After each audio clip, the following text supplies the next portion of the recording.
आप सभी भाई बहनों का आध्यात्मिक ज्ञानात्मक चैनल की ब्रेकिंग आध्यात्मिक न्यूज की ज्ञान कक्षा में एक बार फिर स्वागत है।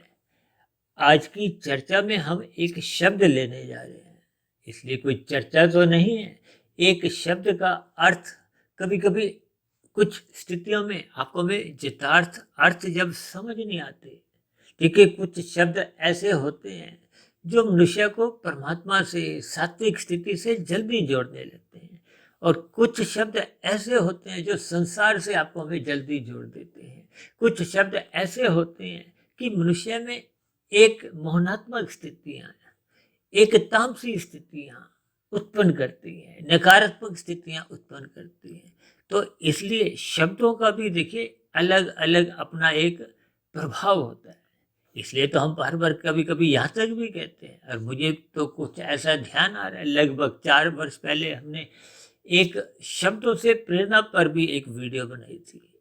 लेकिन आज हमारा देखिए इस ब्रेकिंग आध्यात्मिक न्यूज की ज्ञान कक्षा में इस श्रद्धापूर्वक शब्द के थोड़े यथार्थ अर्थ आपको हमें समझ में आ जाए, ताकि अब तक की प्रसारित हो चुकी जो 2050 के आसपास की वीडियो जो इस आध्यात्मिक ज्ञानात्मक चैनल में हमने प्रसारित की हैं, आप भाई बहनों ने जितनी भी सुनी हो, लेकिन इन सभी बनी हुई वीडियो का प्रत्यक्ष रूप से अप्रत्यक्ष रूप से हमारा एक ही उद्देश्य होता है कि हम अपने स्वरूप को पहचाने, परमात्मा की स्थिति को पहचाने, और जिस माया में आप और हम रहते हैं उस माया का यथार्थ जो एक चित्रण है, जो शास्त्रों में समझाया गया है, जो कि प्रकृति के 3 गुणों के रूप में है, तमोगुण, रजोगुण और सतोगुण की स्थितियां हैं।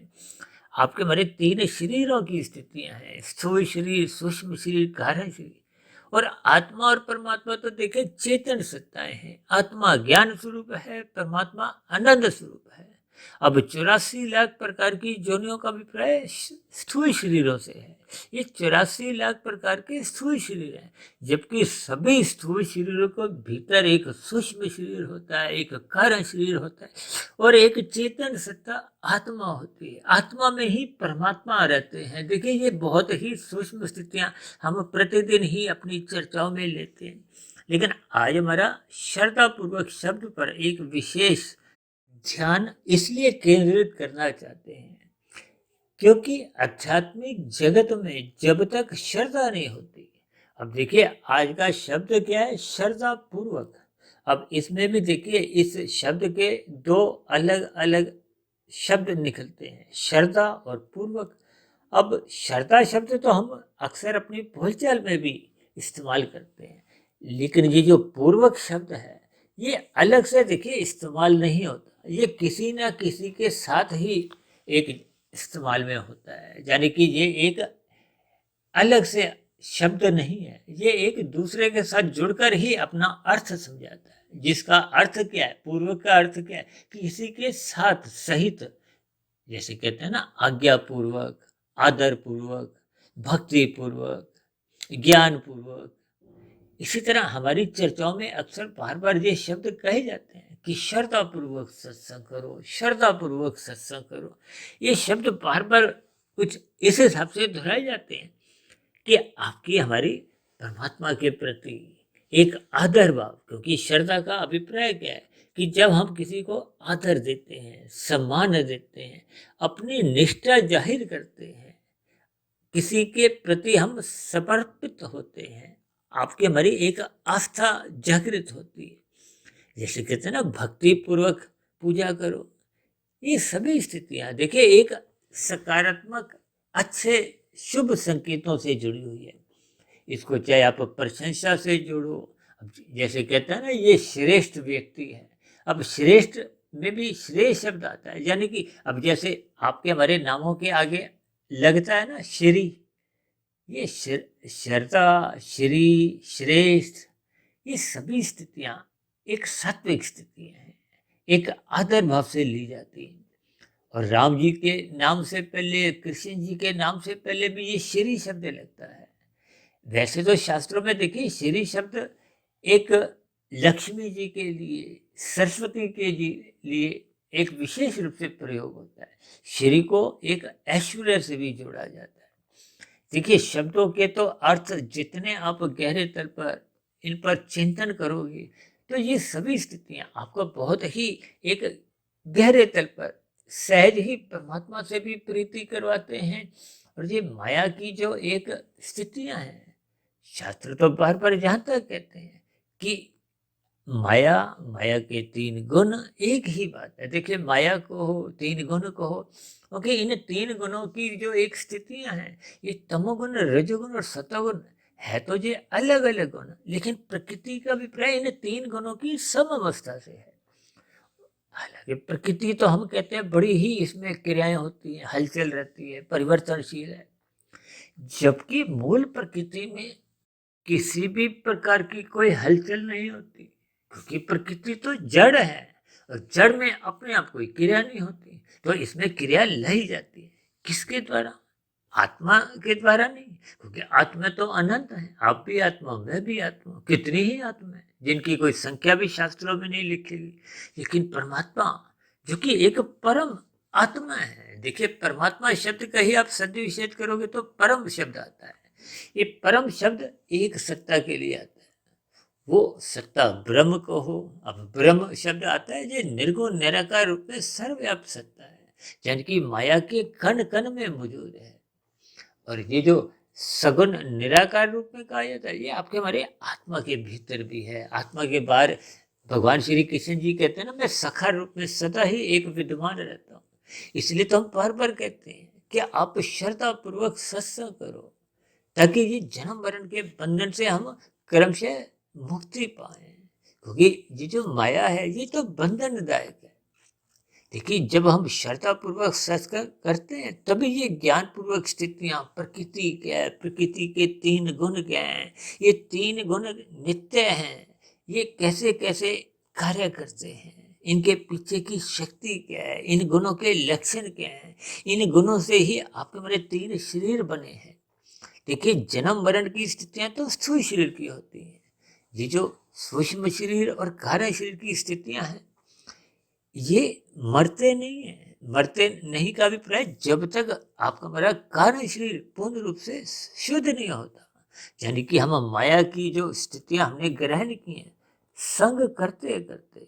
देखिए, संग का रंग रंग क्या है? ये कारण शरीर में जो हम संस्कार बनाते हैं, स्वभाव बनाते हैं, उस रंग का ही दूसरा नाम आप कारण शरीर कहो, स्वभाव कहो, संस्कार कहो। इसलिए तो बार बार कहते हैं श्रद्धा पूर्वक सत्संग करो। श्रद्धा का अभिप्राय क्या है कि जब हम आदर पूर्वक गुरु की बात को सुनते हैं, गुरु को एक विशेष आदर देते हैं, महत्व देते हैं, हम गुरु के प्रवचनों को गंभीरता से लेते हैं, ये सभी स्थितियां बिना श्रद्धा के बन नहीं पाती। देखिए, श्रद्धा होना एक विशेष स्थिति है, ये एक सात्विक भाव है, ये एक सम्मान पूर्वक स्थिति है।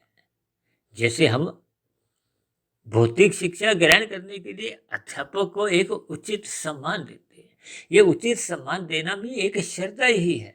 देखिए, जिस आदर भाव को हम अपने मन बुद्धि के स्तर पर धारण करते हैं, यानी कि ये श्रद्धा शब्द भी उसी से ही निकला है। वैसे तो एक शब्द देखिए श्रद्धांजलि भी है, अब लगे हाथों हम उस पर भी कुछ बात कर देते हैं। अक्सर किसी के मरने पे जो हम कुछ आदरपूर्वक शब्द अपने बोलते हैं तो उसको श्रद्धांजलि कह दिया जाता है। दिवंगत आत्मा के लिए जो हम एक अपनी प्रार्थना के कुछ भाव रखते हैं। देखिए, इन सभी स्थितियों के हम जितने जितने अर्थ यथार्थ रूप में समझते रहते हैं, हम तो बार बार कहते रहते हैं, देखिए शब्द तो सभी के सभी भौतिक हैं, ये आकाश का गुण है। ये पृथ्वी जल अग्नि वायु आकाश जिनका आपका मेरा शरीर बना है, यानी कि आकाश का ही ये शब्द एक गुण है। जैसे आपके मेरे ये जो मोबाइल हम जितनी भी बातें करते हैं, कहते हैं ना ये आकाश में सैटेलाइट जो छोड़े गए हैं, ये सैटेलाइट का अभिप्राय क्या है? कभी कभी हम एक कमरे से दूसरे कमरे में जो बात करते हैं, ये एक कमरे से दूसरे कमरे में आवाज नहीं जाती, ये आवाज पहले देखिए तरंगों के रूप में उन सैटेलाइट ऊपर शब्दों के रूप में जाती है। शब्द कहो, तरंग कहो। अब यूं तो ओम को एक ध्वनि कहा जाता है, आप उसको आप शब्द कहो, ध्वनि कहो, ये सभी स्थितियाँ आपको हमें ज्ञानपूर्वक समझनी होती है। जब तक मनुष्य को शब्दों के अर्थ समझ नहीं आते, तो फिर भावार्थ तो बहुत ही और गहरी स्थिति है। ये भावार्थ कहो, श्रद्धा कहो, ये बहुत ही एक सूक्ष्म स्थिति है, या यूँ कहो कि ये एक दार्शनिक स्थिति है। हम जितना अधिक इन सभी स्थितियों को गंभीरता से लेते हैं, गहरे भावों से लेते हैं, तो फिर शास्त्रों का ज्ञान विज्ञान आपको हमें समझ में आने लगता है। इसलिए मैंने आज देखिए श्रद्धापूर्वक एक शब्द को ही इस ब्रेकिंग आध्यात्मिक न्यूज की ज्ञान कक्षा का एक विषय कहो, एक आधार कहो, चर्चा का एक शब्द कहो। इसीलिए देखिए मैंने विभिन्न बातें इधर उधर की रखते हुए इस श्रद्धापूर्वक पर अपना एक विचार कहो। जैसे जैसे परमात्मा ने मुझे देखिए कुछ प्रेरित किया, मैंने बात समझाने की कोशिश की है। मैं आप भाई बहनों से भी विनती करता हूँ कि देखिए आप मेरे आध्यात्मिक ज्ञानात्मक चैनल सुधीर भाटिया फकीर को भले ही सब्सक्राइब मत करो, लेकिन आप शास्त्रों को समझो, परमात्मा को सब्सक्राइब करो, परमात्मा से जुड़ो, ब्रह्म मुहूर्त में उठो, गुरु को सब्सक्राइब करो, शास्त्रों को विधि पूर्वक श्रद्धा पूर्वक सुनो, पढ़ो। ये सभी स्थितियाँ आपके हमारे जीवन में सात्विकता लाते हैं, और मनुष्य जीवन में हम जितनी अधिक सात्विकता बढ़ा लेते हैं, फिर उतनी आपके हमारे जीवन में आध्यात्मिक उन्नति के दरवाजे खुलने लगते हैं।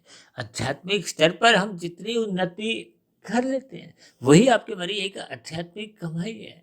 ये भौतिक उन्नति तो देखिए जीते जी धर्मानुसार भी कमाई के पूरी काम नहीं आती। इसलिए इन सभी स्थितियों को आपको हमें श्रद्धापूर्वक, ध्यान से, आदरपूर्वक शास्त्रों का अध्ययन करना है, स्वाध्याय करना है, गुरु के प्रवचनों को सुनना है, और मेरे आध्यात्मिक मित्र के भी जो टूटे फूटे शब्द भी हैं, इनको भी आप जितने ध्यान से देखिए, मैं श्रद्धा तो अपने नाम के साथ नहीं जोड़ रहा, लेकिन आप सभी भाई बहनों का एक मित्र होने के नाते आप भाई बहनों से हाथ जोड़ के विनती करता हूँ कि अब तक की प्रसारित जो 2050 के आसपास की वीडियो है, उन सभी वीडियो को सुनते समय आप ध्यान से वीडियो के चित्रों पर भी ध्यान रखें। वहाँ जैसे जैसे रंग दर्शाए गए हैं, उन रंगों पर भी थोड़ा ध्यान केंद्रित करें। एक एक शब्द पर, एक एक आकृति पर, जैसे जैसे उस वीडियो के चित्र को हमने एक समझाने का एक प्रयास किया है, उस पर थोड़ा ध्यान केंद्रित करें। और ये सभी स्थितियाँ ब्रह्म मुहूर्त में आप जितना एकाग्र भाव से इनको सुनते हो, तो शास्त्रों का क्रमबद्ध तरीके से ज्ञान विज्ञान समझ में आने लगता है। इस ज्ञान विज्ञान को समझने का अभिप्राय क्या है कि आपके हमारी आत्मा पर जो तामसी और राजसी गुणों का जो एक दूषित प्रभाव पड़ चुका था, वो क्रमशः हटने लगता है। इसलिए तो शास्त्र कहते हैं ये तमोगुण रजोगुण तो बंधनदायक है, ये सतोगुण मुक्तिदायक है। इसलिए सतोगुण का अधिक से अधिक संग करने के लिए आपको में अपने मन बुद्धि के स्तर पर श्रद्धा जगानी होगी। उसी का ही बार बार हम नाम लेते रहते हैं। श्रद्धा पूर्वक सत्संग करो, फिर मनन करो, ताकि कारण शरीर क्रमशः शुद्ध हो। कारण शरीर शुद्ध होने पे ही आत्मा अपने मूल ज्ञान स्वरूप में लौटने लगती है, और आत्मा परमात्मा का देखिए पहले से ही सजाते संबंध है। जितनी जितनी आत्मा मूल स्वरूप में लौट आती है, उतने उतने अनुपात में आपका हमारा परमात्मा से प्रीति कहो, भक्ति कहो, आनंद की स्थितियां बनती हैं। तो ऐसी सभी आनंद स्वरूप स्थितियां हम सभी भाई बहनों के जीवन में भी क्रमशः बनती जाए। इन्हीं शुभकामनाओं के साथ आज की चर्चा विशेष को अब हम यही विश्राम देते हैं। कल सुबह फिर मिलते हैं ब्रह्म मुहूर्त ज्ञान उपदेश कक्षा में। तब तक आप अपने आध्यात्मिक मित्र सुधीर भाटिया फकीर को इजाजत दें। आप सभी भाई बहनों को बहुत बहुत शुभ रात्रि, और सुबह ब्रह्म मुहूर्त में उठने के लिए, श्रद्धापूर्वक सत्संग करने के लिए, श्रद्धापूर्वक स्वाध्याय करने के लिए मेरी ओर से बहुत बहुत शुभकामनाएं। फिर भी मेरी कही गई बातों पर आपको किसी प्रकार का कोई आपत्ति हो, शिकायत हो, या मेरी कही गई बातें आपको समझ नहीं आई हो, आपके मन में कोई प्रश्न उठ रहा हो, तो आपके प्रश्नों का, आपके सुझावों का और आपकी शिकायतों का नीचे दिए गए कमेंट्स बॉक्स पर सदा ही स्वागत है। इस चर्चा विशेष को ध्यानपूर्वक सुनने के लिए आप सभी भाई बहनों का बहुत बहुत धन्यवाद।